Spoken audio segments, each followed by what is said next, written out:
Oi, pessoal, tudo bem? Sejam muito bem-vindos para a nossa aula de número 4 do nosso curso de hematologia. Lembrando que esse curso é um curso tanto para quem nunca viu hemato na vida, quanto para quem trabalha na área, quer aprofundar um pouquinho, quer rever alguns conceitos. A nossa aula de hoje ela é uma aula muito importante, né, para nós como profissionais da saúde, porque é nessa aula que a gente vai conversar um pouquinho sobre as anemias e as leucemias, tá? Mas antes disso, vamos relembrar rapidamente tudo que a gente já viu durante essa semana. Então, veja só. Deixa eu habilitar aqui a minha ferramenta de escrita, né? Então, a gente começou com a aula de número 1, que foi sobre fundamentos e aplicações da hematologia. Então, nessa aula, a gente aprendeu que a hemato é uma área muito importante para nós, né? E que o principal objeto de estudo da hemato é o sangue. O sangue, ele é um tecido conjuntivo fluido que tem, né, algumas células ali.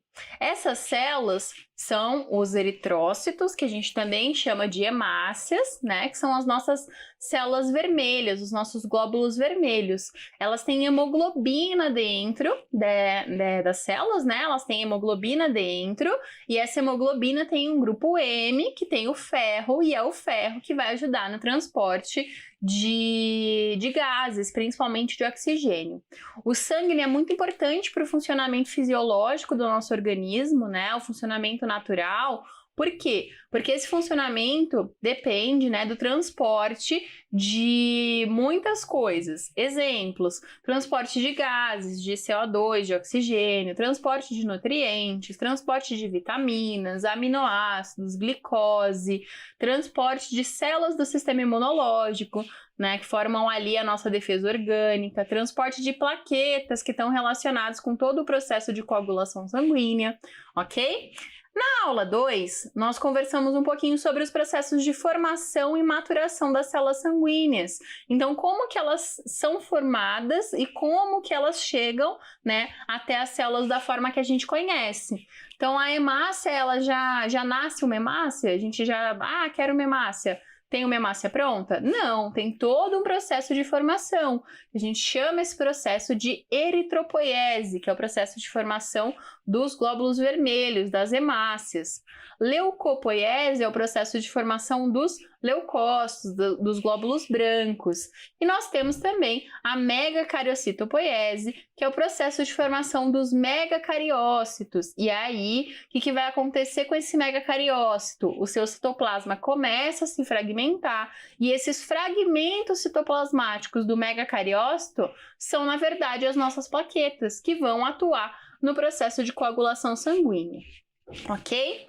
E na aula de ontem, nós conversamos sobre o hemograma. O hemograma ele é um dos principais exames complementares, ele é amplamente utilizado, né? Ele é muito importante porque ele nos dá muitas informações de fácil acesso.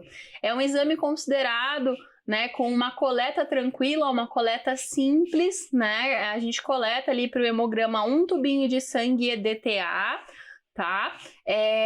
Que mais? O processamento dessa amostra é um processamento tranquilo. Hoje em dia nós temos os equipamentos automatizados que fazem aí o processamento quase que completo dessa amostra. O que acontecia antes? A gente tinha que fazer o hemograma manual. Isso demandava muito tempo e muita experiência, né? E aí, com o desenvolvimento da tecnologia e com a grande demanda dos exames, começou a ter os avanços para a formação, né, para a criação desses equipamentos de hemato automatizados. E aí, o que acontece?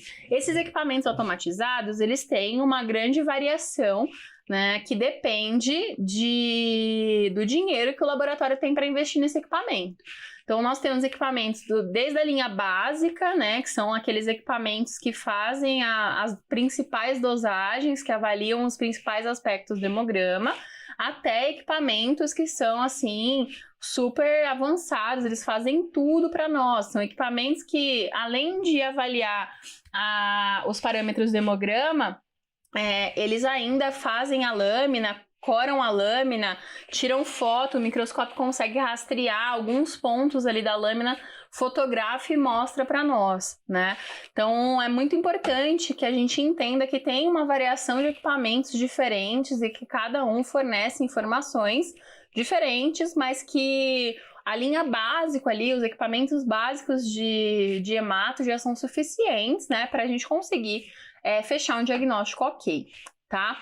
E na aula de hoje, nós vamos conversar um pouquinho sobre as anemias e as leucemias, tanto nas suas características fisiopatológicas, quanto, né, nas suas características laboratoriais. O que eu quero dizer com isso? O que está acontecendo, né? O que é de fato esse processo de desenvolver uma anemia? O que é de fato esse processo de desenvolver uma leucemia? E características laboratoriais é o que a gente observa no hemograma nesses casos, ok? E nós temos amanhã a nossa aula de número 5, que é aquela nossa aula tradicional de perguntas e respostas.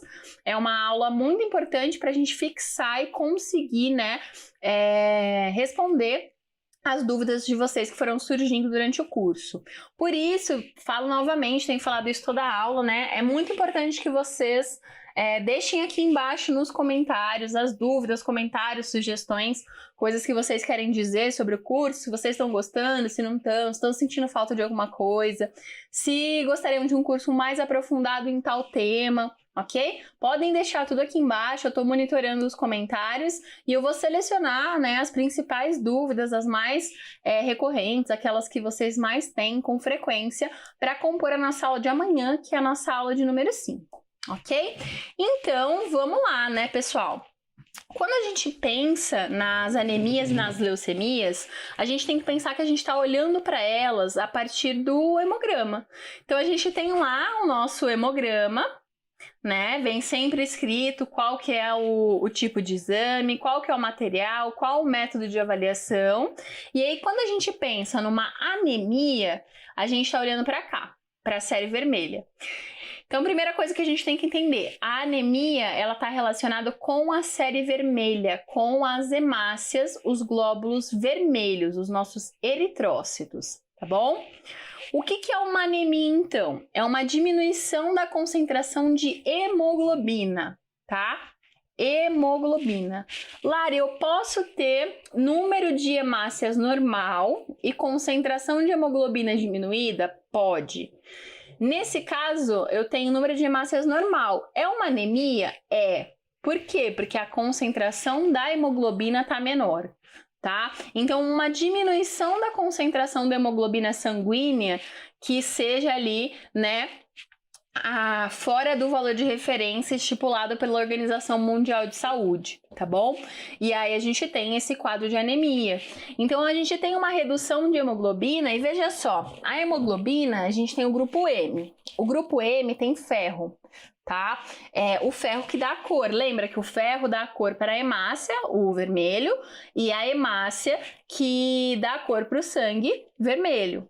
Certo? Se eu tenho uma deficiência, né, uma diminuição na concentração de hemoglobina, consequentemente eu tô tendo ali uma diminuição da coloração ali daquele sangue. Pode não ser uma diminuição efetiva, tá? De a gente olhar para aquele sangue e ver que ele tá mais claro.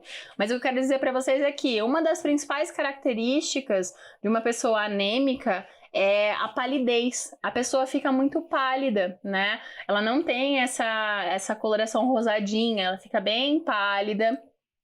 Outra coisa que a gente observa bastante é que a pessoa está sempre cansada, sempre ofegante, porque a hemoglobina não está relacionada com o transporte de oxigênio e o oxigênio não está relacionado com a produção de energia pelas células.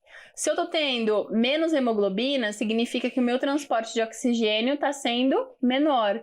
Se ele está sendo menor, essa célula vai ter a mesma energia? Não, né?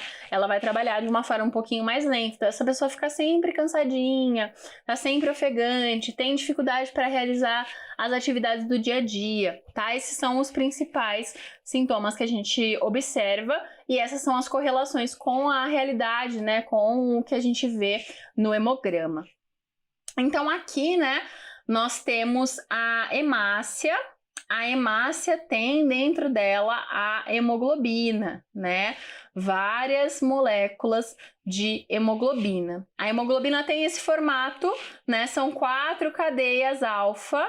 São 4 cadeias, desculpa, 2 cadeias alfa e 2 beta, ó. Uma alfa aqui, uma beta aqui, uma beta aqui. E nós temos o grupo M, ó, aqui, aqui, aqui e aqui, tá? O grupo M tem o ferro, e o ferro está relacionado com todo esse processo. Então, se eu tenho uma diminuição da concentração de hemoglobina, consequentemente, eu tenho uma diminuição ali na função dessas hemácias, porque as hemácias estão muito relacionadas, né? A função delas está muito relacionada com a hemoglobina que elas transportam ali dentro, ok? A gente pode pensar nas anemias por dois pontos de vista. Pelo ponto de vista da fisiopatologia e pelo ponto de vista das alterações morfológicas. Vamos pensar primeiro sobre o ponto de vista fisiopatológico. Quando a gente pensa na fisiopatologia, nós podemos encontrar anemias que estão relacionadas com diminuição da produção das hemácias. Então, não está acontecendo nada nesse organismo fora, né, da medula óssea. O problema está ali na medula, na produção das hemácias. O que está acontecendo ali? Alguma coisa que está impedindo ou diminuindo de uma forma relevante a produção das hemácias, tá? E nós temos também, nós conseguimos pensar na fisiopatologia em aumento da destruição. Nesse caso, a gente já está falando fora da medula óssea. Então, a célula é produzida, ela é maturada, a gente tem as hemácias.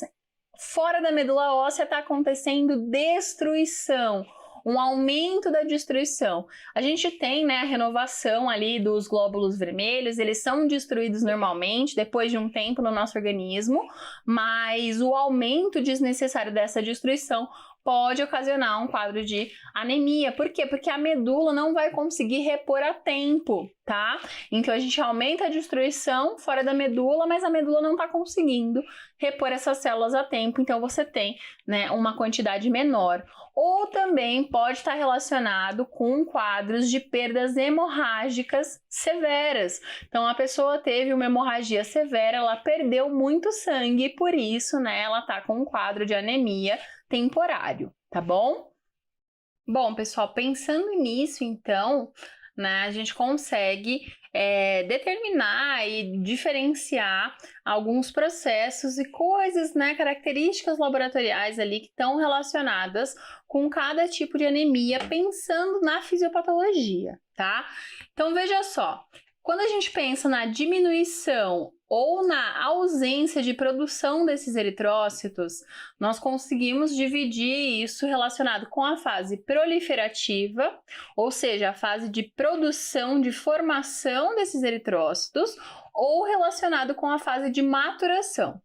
Quando a gente pensa na fase proliferativa, o que a gente consegue observar, né? Onde é que está relacionado essa diminuição ou ausência com que tipo de doença, por exemplo, ou com qual sintoma?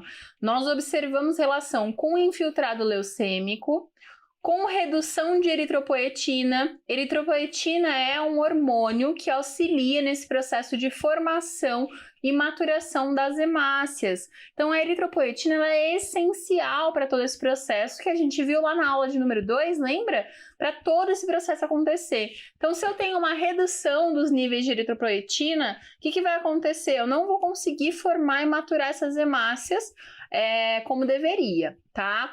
Pode estar relacionado com anemia aplásica, que quando dá um stop na produção, né, das células sanguíneas, das hemácias lá na medula. Pode estar relacionado com doenças endócrinas ou também com tumores renais, ok? Essas são as principais relações, tá, pessoal? Tem algumas outras doenças que podem estar relacionadas também, mas essas são as principais. E como eu falei, nós temos também a fase de maturação. Então, a gente continua na mesma linha de raciocínio, tá? Diminuindo ou parando por completo a produção desses eritrócitos. Então, o problema está sendo lá na medula, né? Só que dessa vez a gente está falando da fase de maturação, que é o amadurecimento dessa célula. Quando essa célula vai passando por todas aquelas fases que a gente viu na aula 2, até se transformar numa hemácia, ela vai perdendo o núcleo. Lembra? Tinha um núcleo grandão, começa perdendo esse núcleo, ele vai ficando cada vez menor até que ele some, ficam pequenos fragmentos que estão nos reticulócitos, né? Ali nas células que a gente chama de reticulócitos, que tem alguns fragmentos ainda, já são células anucleadas, e depois a gente tem as hemácias, tá? Quando a gente pensa na fase de maturação, a gente pode dividir em duas partes, maturação nuclear e maturação citoplasmática. Então lembra que o núcleo, ele é grande, ele vai diminuindo e aí ele é desfeito, tá? E enquanto ele está fazendo isso, o citoplasma está aumentando, mudando de cor, começando a produzir hemoglobina, e as coisas estão ali acontecendo ao mesmo tempo. Quando a gente pensa na porção nuclear, a gente pode estar falando de uma anemia megaloblástica, principalmente relacionada à deficiência de B12 e folato, ácido fólico, ok? E quando a gente pensa na citoplasmática, na questão citoplasmática, nós temos duas principais coisinhas ali. O grupo M, então algum problema na síntese, né, do grupo M, que pode estar relacionado, por exemplo, com anemia ferropriva, por ausência de ferro, então você não está conseguindo sintetizar o grupo M.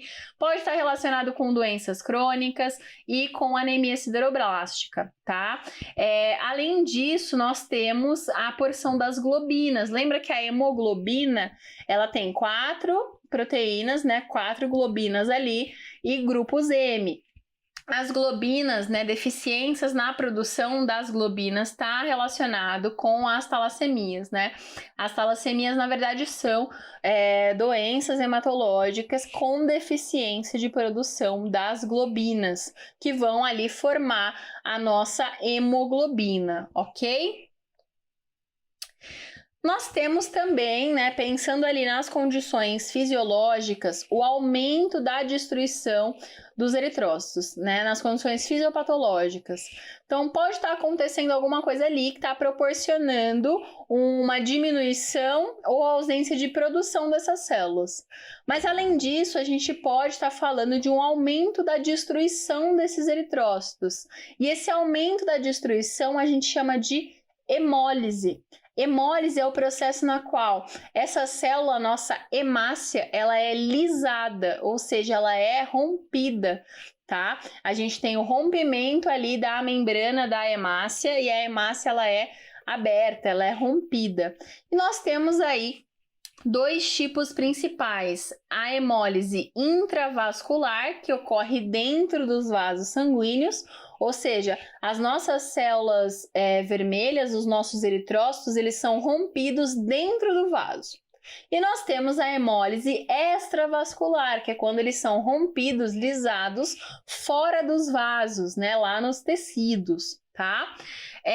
O que normalmente a gente faz, né, para avaliar se realmente a gente está falando de uma situação de hemólise, por exemplo, por destruição ali dos eritrócitos?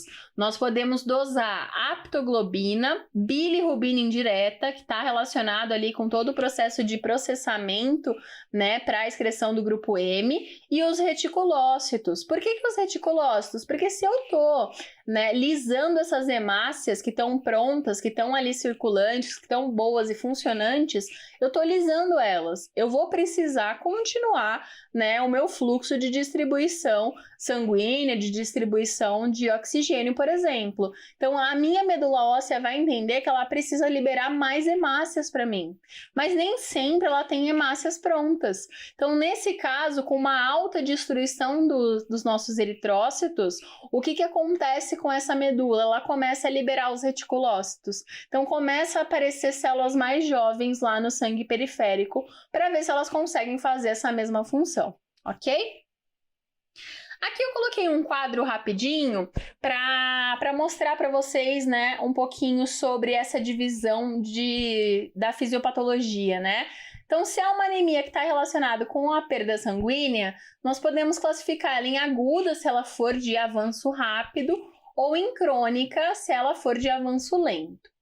Quando está relacionado com a diminuição de produção, ou seja, é uma anemia hipoproliferativa, a gente pensa primeiro em deficiência de ferro ou deficiência de B12 e folato, que é o ácido fólico. São as duas primeiras coisas que a gente pensa. Então, uma anemia ferropriva ou uma anemia megaloblástica, né? Mas pode estar relacionado também com anemias de doença crônica, mielocística e anemia aplástica, que é quando, né, ocorre a pausa de produção mesmo na medula, tá? E quando a gente fala de uma anemia hemolítica, que é com aumento de destruição, ela pode ser ocasionada por uma característica, né, extrínseca ao eritrócito, ou seja, talvez uma reação imunológica, uma infecção ou algum agente físico ou químico que está ali causando esse rompimento das hemácias, ou ela pode ser intrínseca ao eritrócito, um defeito de membrana, uma deficiência enzimática, algum problema ali relacionado com a síntese, né, da hemoglobina, uma hemoglobinopatia, ok? Então, quando a gente pensa na divisão fisiopatológica, em classificação fisiopatológica, é mais ou menos isso que a gente está observando.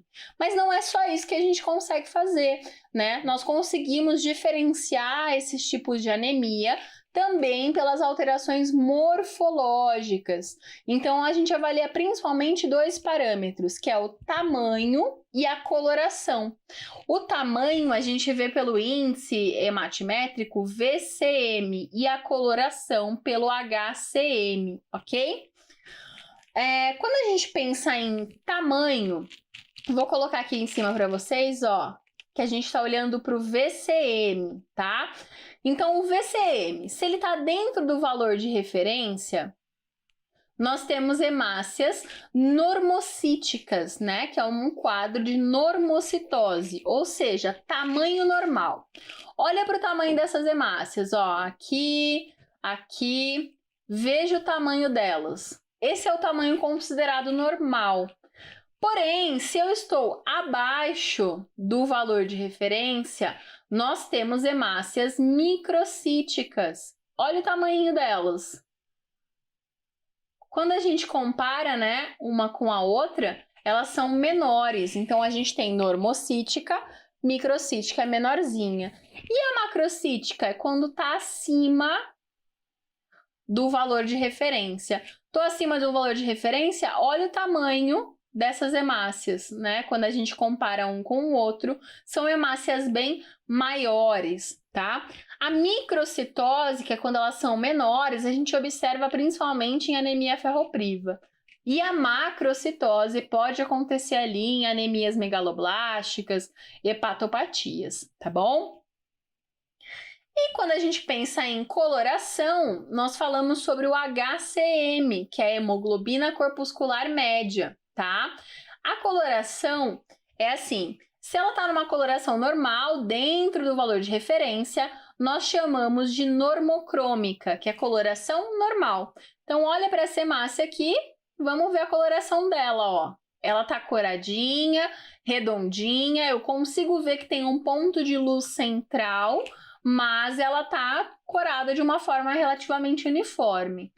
Quando a gente tem diminuição, né, um valor abaixo do valor de referência, a gente chama essa hemácia de hipocrômica, que ela tem uma coloração mais clara. Então, olha só para essa imagem, para esse exemplo aqui, né, como a gente consegue perceber que o centro dela está muito, muito claro. Lembra que a hemoglobina aqui da cor e a hemoglobina fica na hemácia? Então, a gente tem uma deficiência de hemoglobina, né? Então, a gente pode estar falando de uma deficiência de hemoglobina por conta da porção globina, então está relacionado com talassemia, ou por conta da porção e produção, né, do grupo M, então está relacionado com anemia ferropriva, tá? E quando a gente tem um tamanho, uma cor, né, mais forte, mais viva. Então, olha aqui, por exemplo, né, essa daqui, olha só, né, elas são bem mais coradas. A gente chama de hipercrômica. Essa característica a gente observa, né, em anemias por deficiência, falta de absorção ou até mesmo de armazenamento de B12 e folato, ok? E aqui coloquei um quadrinho só para a gente fixar esse conteúdo, que é a divisão ali das anemias baseado nos índices hematimétricos, baseado nas características morfológicas, em coloração e tamanho.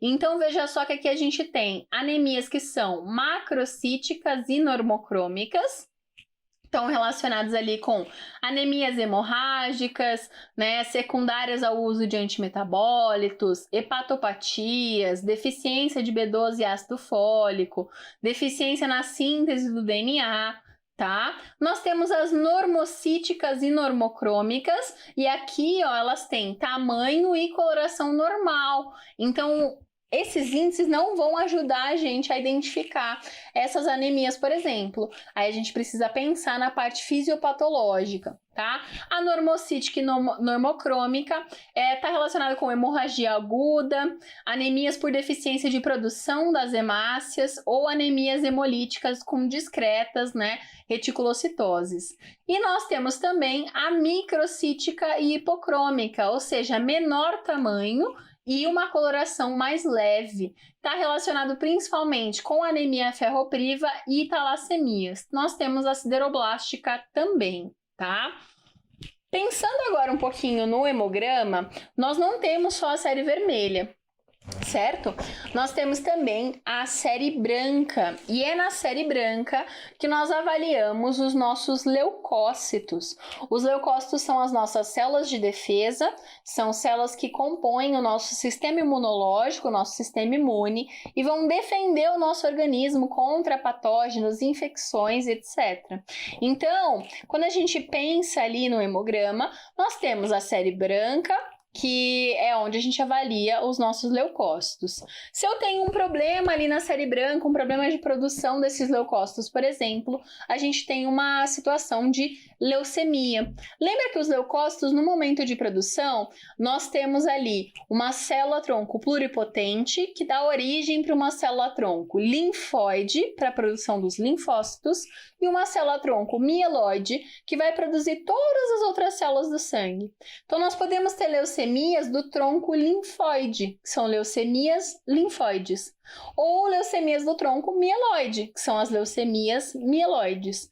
Independente de qual tronco, independente de linfóide ou mieloide, nós temos outros dois tipos de classificação: em agudas, quando elas acontecem rapidamente, ou em crônicas, quando elas demoram um pouquinho mais para manifestar os sintomas, tá? Então, o que é uma leucemia em si? A leucemia é uma doença maligna dos glóbulos brancos. Geralmente, né, tem uma origem desconhecida. Alguns tipos específicos de leucemias vêm sendo bem relacionados com características genéticas, né? Mas a gente não tem uma evidência científica que sustente que está relacionado somente com isso. Então, a origem da leucemia, o motivo, a etiologia ou o porquê ela acontece, nós ainda não sabemos. Mas ela tem como principal característica um acúmulo grande de células doentes, de células neoplásicas, né, ali na medula óssea. E essas células estão substituindo as células sanguíneas normais. Então, isso causa todos os processos que a gente já conhece, tá? Vamos começar então falando um pouquinho sobre a leucemia mieloide aguda. A leucemia mieloide aguda é uma leucemia mieloide, ou seja, do tronco mieloide, né, que dá origem a todas as células do nosso sangue, menos os linfócitos. E ela é aguda, ou seja, ela tem um desenvolvimento rápido. Ela ocorre tanto em adultos quanto em crianças, mas a incidência da leucemia mieloide aguda, ela aumenta conforme vai aumentando a idade. Quando a gente pensa em sintomas, veja só aqui, ó, sintomas, a gente observa uma insuficiência medular, ou seja, essa medula não está dando conta de produzir as células, tá? Nós temos aí, por conta disso, um quadro de anemia, porque se essa medula não está conseguindo produzir células, a gente não está tendo eritrócito suficiente, e por conta disso a gente tem um quadro de anemia. E também, né, dores abdominais e articulares, tá? Os principais fatores de risco relacionados com esse tipo de leucemia são tabagismo, radiação ionizante, né? Exposição a esse tipo de radiação, a quimioterapia, o tratamento quimioterápico pode ali ocasionar o aparecimento da leucemia mieloide aguda, doenças como síndrome de Down e outras doenças que são hereditárias também podem ter relação com o surgimento da LMA, da leucemia mieloide aguda, síndromes mielodisplásicas e histórico familiar, né? Nós temos alguns indícios que mostram uma relação hereditária, porém, ainda assim, não sabemos de fato o que está acontecendo ali para ocasionar o surgimento da leucemia, tá? Aqui coloquei uma imagem para a gente ter uma ideia do diagnóstico, né? No diagnóstico da leucemia mieloide aguda, veja só, a gente tem muitos blastos, tá? Presentes nessa lâmina de hemato. Nessa lâmina que a gente vai estar analisando muitos blastos, porque a medula está com dificuldade de produzir e maturar, então ela está soltando ali para o sangue periférico, para a corrente sanguínea, células mais jovens. Nós observamos também uma leucocitose, diminuição de hemoglobina. Lembra que a gente conversou que um dos sintomas ali muito comuns estão relacionados com diminuição de produção celular pela medula e anemia. Então, nós temos também diminuição de hemoglobina, por isso que a gente tem o quadro de anemia. E trombocitopenia, tá? Aqui eu coloquei para vocês a título de curiosidade, para a gente diferenciar a leucemia mieloide aguda no exame citoquímico, né? Quando a gente faz esse exame, ela tem que dar positivo, negativo, positivo. Positivo para mieloperoxidase, negativo para o PAS e positivo para o Sudan Black, ok? Além da leucemia mieloide aguda, continuando ali no tronco da leucemia mieloide, nós temos a leucemia mieloide crônica. Ela afeta novamente as células mieloides, só que o desenvolvimento da doença é um desenvolvimento devagar, lento, um desenvolvimento que demora um pouco mais. Esse tipo de leucemia, a leucemia mieloide crônica, LMC, acomete principalmente os adultos. E os principais fatores de risco que já foram relacionados na literatura com a leucemia mieloide crônica são exposição a altas doses de radioatividade, idade aumentada, e ela é muito mais comum, né, em pacientes do sexo masculino, em homens, tá? E olha só o que a gente observa, né, na LMC, na leucemia mieloide crônica. Nós temos aqui também a presença de blastos, ó. Os blastos são essas células bem maiores, tá vendo? Ó, a gente tem aqui as hemácias, que são essas que eu circulei agora. Aqui do lado a gente tem um leucócito normal. Veja a diferença de tamanho da hemácia para o leucócito. Até aí tá ok. Mas olha essas células aqui, ó. Aqui, essa daqui, por exemplo, essa daqui, são células muito maiores. Essas células maiores, elas estão relacionadas com aquele processo de formação e maturação dos nossos leucócitos, com a leucopoiese. São células mais jovens, células que não estão, né, maduras ainda, são células imaturas, tá? Então a gente começa a observar o aparecimento de blastos no sangue periférico, ali na corrente sanguínea, que são essas células imaturas. O que mais que a gente observa? Leucocitose, diminuição de hemoglobina, trombocitose e olha só, basofilia, eosinofilia e neutrofilia.